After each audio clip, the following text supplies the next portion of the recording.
ধর্মের উস্কানি দিয়ে প্রকৃত ইস্যু থেকে নজর ঘোরাচ্ছে তৃণমূল বিজেপি। দাবি মীনাক্ষী মুখার্জির। ডিওয়াইএফআই রাজ্য সম্মেলনকে ঘিরে লালগোলায় মিছিল। আজ শনিবার লালগোলার এমএন লাইব্রেরি মাঠ থেকে এক বিশাল ডিওয়াইএফআই মিছিল সংগঠিত হয়। এই কর্মসূচিতে উপস্থিত ছিলেন ডিওয়াইএফআই নেত্রী মীনাক্ষী মুখার্জি, জেলা সম্পাদক সন্দীপন দাস, জেলা সভাপতি সৈয়দ নুরুল হাসান, জেলা কমিটি নেত্রী শাহনাজ ইসলাম সহ লালগোলার অন্যান্য নেতৃত্ব ও কর্মীবৃন্দ।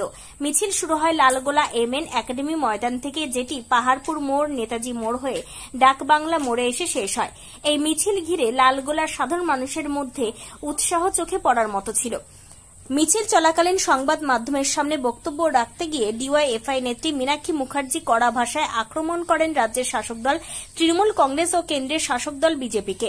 তিনি বলেন, রাজ্যের পরিযায়ী শ্রমিকদের নিজেদের রাজ্যে ফিরিয়ে এনে কাজ দেওয়ার দাবি করছি আমরা, অথচ সরকার তা না করে মানুষের ধর্মীয় বিভেদ সৃষ্টি করে একে অপরের বিরুদ্ধে লড়িয়ে দিচ্ছে।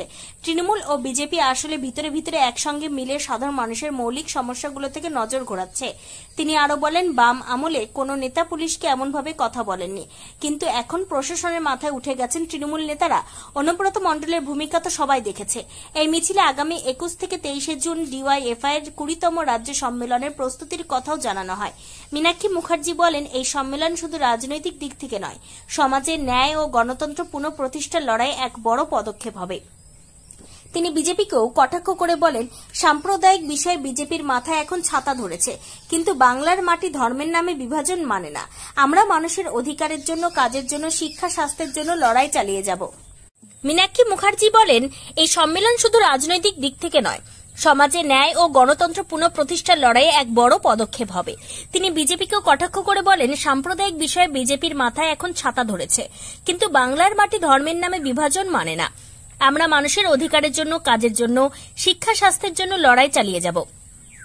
রাজ্য রাজনীতিতে এই ধরনের আন্দোলন যে আগামী দিনে রাজ্যের পরিযায়ী শ্রমিকদেরকে নিজেদের রাজ্যে ফিরিয়ে আমাদের রাজ্যেই তাদের কাজের ব্যবস্থা করা, গোটা মুর্শিদাবাদ সহ আমাদের রাজ্যের সমস্ত সম্পদকে ব্যবহার করে বেকারদের হাতে কাজ তুলে দেওয়ার জন্য তাকে ব্যবস্থা করা, এবং যে দুর্নীতি এবং দুষ্কৃতি রাজকে পশ্চিমবঙ্গের তৃণমূল কংগ্রেসের সরকার পুলিশের ছাতার তলায় দাঁড়িয়ে কায়েম রাখতে চাইছে, এবং তার মাথায় যে বিজেপি ছাতা ধরেছে এবং ধর্মকে সামনে রেখে গোটা মুর্শিদাবাদ সহ পশ্চিমবঙ্গে প্রতিদিন দাঙ্গা করার প্ল্যান করাচ্ছে মানুষকে ভাগ করে দেওয়ার চক্রান্তের বিরুদ্ধে, তার বিরুদ্ধেই স্থায়ী এবং স্থায়ী কাজ ও নিরাপত্তার দাবিতে ডিওয়াইএফআই এর 20তম রাজ্য সম্মেলন পশ্চিমবঙ্গ রাজ্যের 21 থেকে 23 জুন অনুষ্ঠিত হবে। গোটা রাজ্য জুড়ে কর্মসূচি চলছে, লালগোলাতেও আজকে আমরা সেই একই কারণে উপস্থিত হয়েছি। দিদি, লালগোলা কিন্তু কংগ্রেসের ঘাঁটি হিসেবে পরিচিত ছিল, তারপরে ছেড়ে দিন, এটি কিন্তু বাম কংগ্রেসের জোটের দখলে রয়েছে। বিভিন্ন রাজনৈতিকবিদ তারা যেটা মনে করছেন, লালগোলায় একের পর এক কর্মসূচি, নিজেদের শক্ত জমি, নিজেদের ঘাঁটি বজায় রাখতেই কি এমনটা? রাজনৈতিক দলের আবার ঘাঁটি হয় নাকি? ঘাঁটি তো সেনাদের হয় আর জঙ্গিদের হয়, সন্ত্রাসবাদীদের। মানুষের জোট, আমরা বলেছিলাম যে চোরেদের পঞ্চায়েতকে, দুর্নীতির পঞ্চায়েতকে, ঘুঘুর বাসা পঞ্চায়েতকে মানুষের পঞ্চায়েত তৈরি করতে হবে। আজকে যে বীরভূমে যেটা দেখা যাচ্ছে যে অনুব্রত মণ্ডল যে মানে আইসির সঙ্গে করছে, আপনাদের কালীনও কি এইরকম ছিল বা এই বিষয়ে কি বলবেন? আপনারা বলুন না, ছিল নাকি? আমাকে জিজ্ঞেস করলে তো আমি আমার ভালোর দিকটাই বলবো, আপনারা বলুন।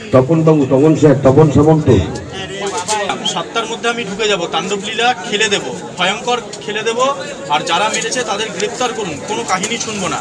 তারপরে গত পরশুদিনের এই ঘটনা কি বলবেন? তার মানে আপনিও জানেন না শুধু রাজ্যের পুলিশ মন্ত্রী মমতা ব্যানার্জি, তাই তো? মানে আপনিও অনুব্রতের কর্মকাণ্ড সম্পর্কে সব জানেন না একমাত্র মমতা ব্যানার্জি। তার মানে মমতা ব্যানার্জি সব জানে, এটা ভুল?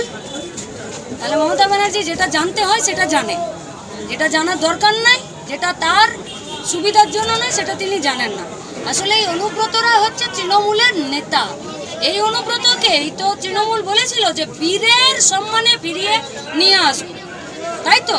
তাহলে পুলিশকে আক্রমণকারী, মানুষকে মারধর করা, দিয়াল লটারিতে কোটি কোটি টাকা কামানো, গরু চুরিতে চোরের তকমা পাওয়া, তিহার জেল খেটে আসা, এরা যদি ওদের বীর হয়, আপনাদের মাধ্যমে গোটা রাজ্যের মানুষকে আমরা সিদ্ধান্ত নিতে অনুরোধ জানাবো যে বীরেদের দলকে চান নাকি বামপন্থীদেরকে চান। তারপরে যেটা দেখা যাচ্ছে যে অনেকেই মনে করছেন, তৃণমূলের যারা অনেকে কর্মী রয়েছেন বা নেতা রয়েছেন, তারা অনেকেই মনে করছেন যে অনুব্রত মণ্ডলকে কোথাও যেন ব্যাকফুটে নিয়ে আসার চেষ্টা।